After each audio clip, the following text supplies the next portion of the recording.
जो ललिता गौतम की हत्या के पश्चात जब पीड़ित परिवार एवं अनुसूचित जाति समुदाय के युवा न्याय मांगने को लेकर शांतिपूर्ण रूप से कलेक्ट्रेट पहुंचे तो वहां कानून व्यवस्था की जिम्मेदारी संभाल रहे, हालांकि कानून व्यवस्था की जिम्मेदारी नहीं संभाल रहे थे, वो संभाल रहे आईपीएस अधिकारी श्री अविनाश पांडे, वरिष्ठ पुलिस अधीक्षक मेरठ ने अपने पद एवं वर्दी की मर्यादा को ताक पर रखते हुए निम्नकृत किए। भीड़ एवं मीडिया के समक्ष लाउड स्पीकर के माध्यम से अनुसूचित जाति के नागरिकों को तुम्हारे बाप की रोड है।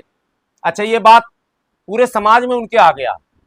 हम धरने पर बैठे हैं तो बोले तुम्हारे बाप का रोड है, वो धरने पर बैठे हैं तो भैया उनका सब कुछ है। अब इतिहास के पन्नों को आज मैं नहीं खंगालूंगा, किसी दिन खंगालूंगा कि बाप का देश तो हकीकत में हम ही लोगों का है, लेकिन हम लोग अपने बापे को भूल के भाग गए तो क्या करें। हमारे आईएएस आईपीएस, हमारे राजनेता जो समाज के भी नहीं हुए, अपने बाप के भी नहीं हुए, मैं नाम किसका किसका लूंगा, पूरे समाज के नेता का वही हाल। गुलामी की मानसिकता दर्शाते दर्शाते गुलाम ही बन गए। समाज को गुलाम बनाना चाहते हैं, समाज गुलाम नहीं बनेगा। तो क्या तुम्हारे बाप का की रोड है, पूरी रोड गंदी कर दी, ये उनके शब्द थे, पूरे रोड गंदी कर दी। ए भाई जी, अब मैं उसके आगे डैश डैश लग गया यहाँ, चूंकि पूरी रोड को गंदी कर दी, जैसी अभद्र अपमानजनक एवं जाति सूचक टिप्पणियां की, पद की गरिमा भूलकर स्वयं कानून हाथ में लेते हुए प्रदर्शनकारियों को थप्पड़ मारे, वीडियो है, धमकाया, वीडियो है इसका।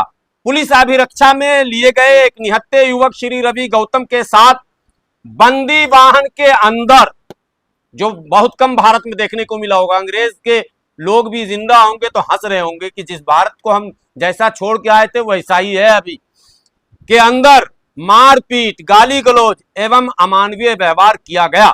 महोदय, किसी भी सेवा नियमावली, पुलिस अधिनियम, भारतीय न्याय संहिता एवं अनुसूचित जाति एवं अनुसूचित जनजाति अत्याचार निवारण अधिनियम 1989 में इस प्रकार के आचरण का कोई स्थान नहीं है। एक आईपीएस अधिकारी का कर्तव्य पीड़ितों को सुरक्षा एवं न्याय दिलाना है, ना कि उसके साथ दुर्व्यवहार करना। यह कृत्य न केवल व्यक्तिगत अधिकारों का हनन है, बल्कि यह संविधान, मानव अधिकारों एवं पूरे बहुजन समाज के आत्मसम्मान पर सीधा प्रहार है, सिवाय बहन जी को छोड़कर।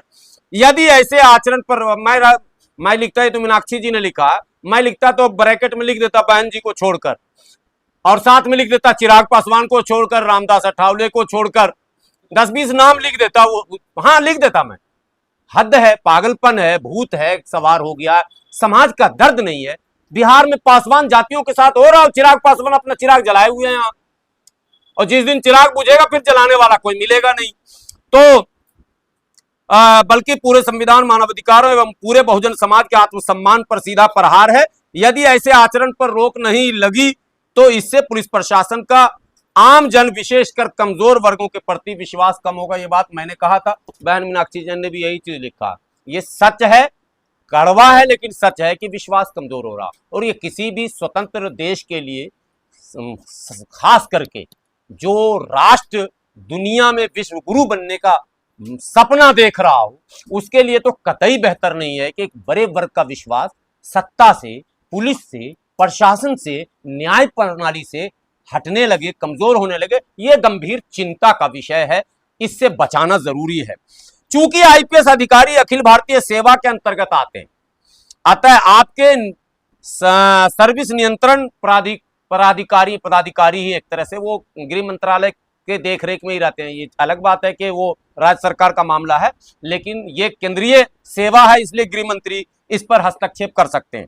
अतः आपसे विनम्र अनुरोध मांग है कि श्री अविनाश पांडे आईपीएस वरिष्ठ पुलिस अधीक्षक मेरठ को उनके उपरोक्त कृत्यों के लिए तत्काल प्रभाव से निलंबित कर विभागीय जांच के पश्चात सेवा से बर्खास्त करने की कार्रवाई की जाए। बार बार ये दोहराया जा रहा, सेवा से बर्खास्त।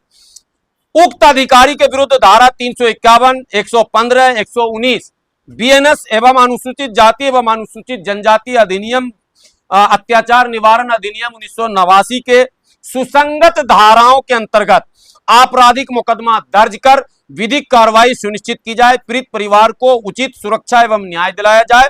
महोदय, इस प्रकरण में शीघ्र एवं निष्पक्ष कार्रवाई से न केवल पीड़ितों को न्याय मिलेगा, बल्कि आम जन का कानून एवं प्रशासन में विश्वास भी मजबूत होगा। किसी भी प्रकार की ढिलाई से शासन प्रशासन की छवि धूमिल होगी, कमजोर होगी, जो अविश्वास का शब्द बार बार दोहराया जाए। कृपया इस ज्ञापन को गंभीरता से लेकर अविलंब आवश्यक कार्रवाई करने की कृपा करें। ये ज्ञापन माननीय गृह मंत्री को अभी 2 बजे सौंपा जाएगा। ठीक है। श्रीमती भावदीय है मीनाक्षी जैन, राष्ट्रीय अध्यक्ष अखिल भारतीय दलित मुस्लिम यूनाइटेड मोर्चा। प्रतिलिपि सूचनार्थ एवं आवश्यक कार्रवाई हेतु माननीय मुख्यमंत्री उत्तर प्रदेश सरकार लखनऊ, माननीय मुख्य सचिव उत्तर प्रदेश सरकार लखनऊ, पुलिस महानिदेशक उत्तर प्रदेश लखनऊ, राष्ट्रीय अनुसूचित जाति आयोग नई दिल्ली, राष्ट्रीय मानव अधिकार आयोग नई दिल्ली। कुल मिलाकर अखिल भारतीय दलित मुस्लिम यूनाइटेड मोर्चा इस निष्कर्ष पर पहुंचा है कि इस तरह के कृत्यों, इस तरह की घटनाओं और इस तरह के पुलिसिया व्यवहार के खिलाफ और सरकारी मौन के खिलाफ और कुछ तथा कथित दलित नेताओं के चाटुकारिता भरे बयान के खिलाफ हम संघर्ष करेंगे और सड़क के संघर्ष को हम कतई असंवैधानिक नहीं मानते हैं। यदि सड़क का संघर्ष असंवैधानिक है तो फिर जेपी आंदोलन क्यों हुआ, फिर अन्ना आंदोलन क्यों हुआ, फिर बाबा रामदेव आंदोलन क्यों हुआ और फिर ये कॉकरोच आंदोलन क्यों हो रहा है? अगर सड़क पर उतरना अपराध था, न्याय मांगना अपराध था, यह अपराध कब हुआ? बीएनएस में हुआ, सीएनएस में हुआ कहां भाई? सब लोग तो कर रहे हैं, सारे लोग, मतलब सड़क सबकी है, यहां तक के कॉकरोच पिल्लू भी सड़क पर बैठ सकता है, मगर एससी एसटी माइनॉरिटी सड़क पर बैठेगा तो अपराध हो जाएगा। शोभा यात्रा, मैं उस पर अभी धार्मिक टिप्पणी नहीं कर रहा हूं, संवैधानिक बात कर रहा हूं मैं। वो सभी यात्राएं होती हैं, होनी चाहिए, हम उसके पक्षधर हैं, ठीक है। लेकिन सड़क पर ये तो देश के माने जाने आंदोलनकारी जेपी का शब्द कोट किया जाता है कि सड़कें अगर सूनी हो जाएंगी तो संसद आवारा हो जाएगा। ये मैं नहीं कह रहा हूं, कोट अनकोट ये जेपी के शब्द हैं।